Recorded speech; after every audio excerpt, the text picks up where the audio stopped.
ایک یہودی نے آقا کو دیکھ لیا تھا، ایک یہودی بچے نے آقا کو دیکھ لیا تھا. اسے کیا ملا؟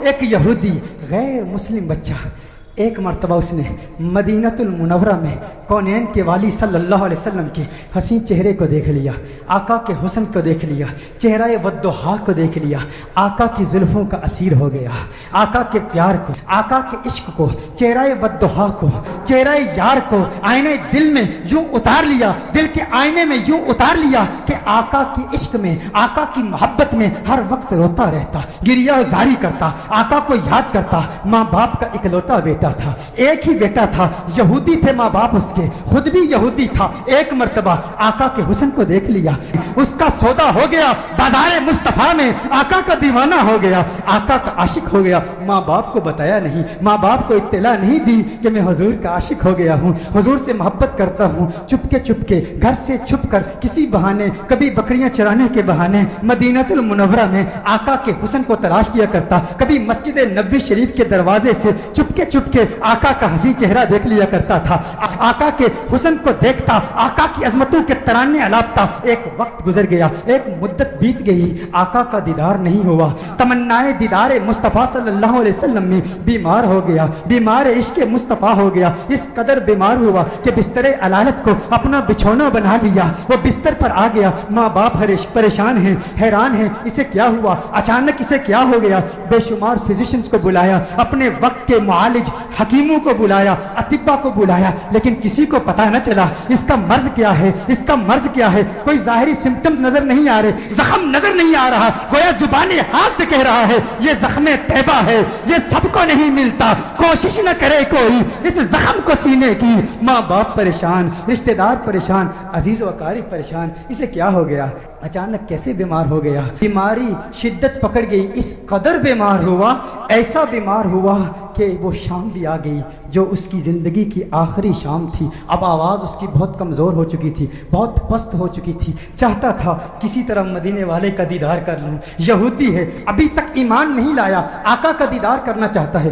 بڑی مشکل سے آواز بلند کرتا ہے میرے والد محترم، میری ایک تمنا ہے، میری ایک آرزو ہے، میری ایک خواہش ہے، آپ پوری کر دیں گے نا؟ والد نے کہا ہے میرے لختے جگر، ہے میری آنکھوں کے تارے، تو میرے دل کا سہارا ہے، تو اس دنیا سے آج جا رہا ہے. معالج، اطباء، ڈاکٹرز نے جواب دے دیا ہے تیرے بچنے کا کوئی امکان نہیں ہے. تیری خواہش کیسے پوری نہیں کروں گا؟ کہا میرے والد محترم، مرنے والے کی خواہش تو دشمن بھی پوری کرتے ہیں، آپ ناراض تو نہیں ہوں گے نا؟ کہا ناراض نہیں ہوتا. تو بتا کیا چاہتا ہے؟ کہا اپنا دل آمنہ کے لال کو دے چکا ہوں، میں محمد عربی کا عاشق ہو چکا ہوں، ان کے عشق میں گائل ہو چکا ہوں. میری ایک خواہش، میری ایک تمنا، میری ایک آرزو، ایک مرتبہ چہرہ والضحیٰ کو دیکھنا چاہتا ہوں، ایک مرتبہ آقا کی حسین زلفوں کو دیکھنا چاہتا ہوں. والد ناراض ہو گیا، والد نے غصہ کیا، ارے ظالم تو کیا کہہ رہا ہے، دنیا سے جا رہا ہے، اپنا دین بھول چکا ہے، کیا کہہ رہا ہے؟ کہا ہے والد محترم، آپ نے وعدہ کیا تھا نا،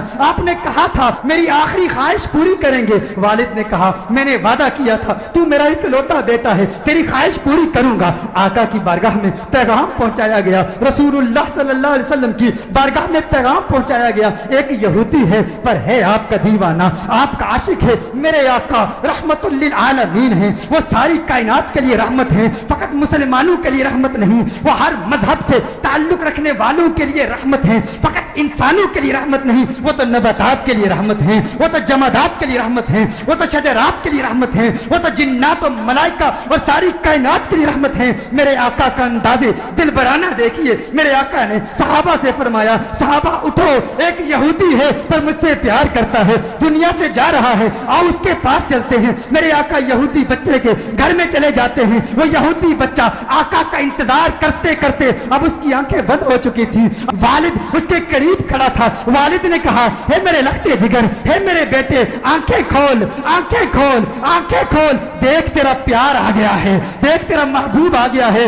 ارے جس کے دیدار میں تو راتوں کو روتا رہتا تھا، آج دیکھ تیرا محبوب آ گیا ہے. اس کی جاتی ہوئی روح گویا اپنے محبوب کا نام سن کے لوٹ آئی، آنکھیں کھولتا ہے، آقا کا چہرہ دیکھتا ہے، آقا سے عرض کرتا ہے، کہتا ہے یا رسول اللہ صلی اللہ علیہ وسلم، آقا آپ کا حسین چہرہ دیکھنے کا خواہش مند تھا، آج دیدار ہو گیا، ایک تمنا، ایک آرزو، یا رسول اللہ میرے پاس کوئی نمازیں نہیں ہیں، میرے پاس کوئی روزے نہیں ہیں، کوئی عبادت نہیں کی، متقی نہیں ہوں، قرآن کا قاری نہیں ہوں، کچھ بھی نہیں ہے، فقط آپ کا پیار ہے، یا رسول اللہ کیا میری نجات کا امکان بھی ہے؟ کیا میری نجات بھی ہو سکتی ہے؟ یا رسول اللہ کیا مجھے بھی مغفرت کا پروانہ مل سکتا ہے؟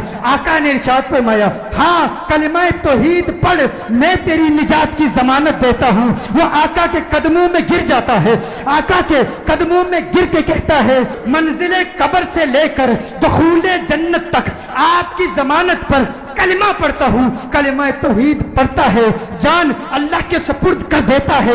والد نے کہا اب اس کی میت مسلمانوں کی امانت ہے، اہل اسلام کی امانت ہے، اب اس کی تجہیز و تکفین کی ذمہ داری آپ کی ہے۔ جب جنازہ تیار کیا جاتا ہے اس عاشق کا، جب جنازہ تیار کیا جاتا ہے اس دیوانے کا، اس عاشق کا جنازہ مدینہ المنورہ کی گلیوں میں گھمایا جاتا ہے، ہر طرف اسی عاشق کا چرچا ہے، ہر طرف اسی عاشق کے تذکرے ہیں۔ مدینہ المنورہ کے مضافات سے لوگ جمع ہوتے ہیں اس عاشق کا دیدار کرنے کے لیے۔ ارے سنا ہے کوئی یہودی تھا، کوئی یہودی تھا، حسن مصطفیٰ نے اسے صحابی بنا دیا ہے، اس نے آقا کا دیدار کیا۔ غور کیجئے گا، نماز نہیں پڑھی، عبادت نہیں کی، روزہ نہیں رکھا، جہاد نہیں کیا، میرے غوث کے مجاہدات کو یاد کر لیجئے، میرے بابا کی محنتوں کو یاد کر لیجئے، خواجہ غریب نواز کی جد و جہد کو یاد کر لیجئے، خواجہ باقی باللہ کی محنتوں کو یاد کر لیجئے، امام اعظم ابو حنیفہ کی فقاہت کو یاد کیجئے،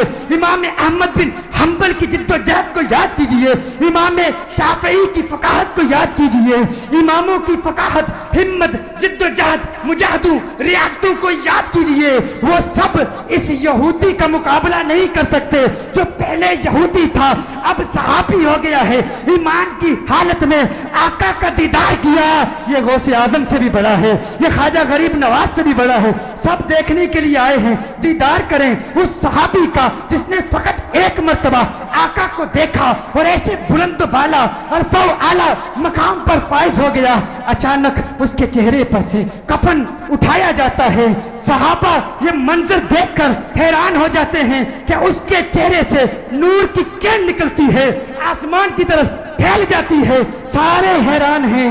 وہ صحابی جو پہلے یہودی تھا آقا کا دیدار کیا، ایمان لایا، اس کی میت مسکرا رہی ہے، اس کے چہرے پر لبوں پر تبسم نظر آ، سب حیران ہیں۔ ایک عجیب و غریب منظر صحابہ نے دیکھا، صحابہ دیکھ رہے ہیں کہ آقا پاؤں کے پنجوں کے بل چل رہے ہیں، پنجوں کے بل چل رہے ہیں، آقا یوں چل رہے ہیں۔ صحابہ عرض کرتے ہیں یا رسول اللہ صلی اللہ علیہ وسلم اس کی کیا حکمت ہے؟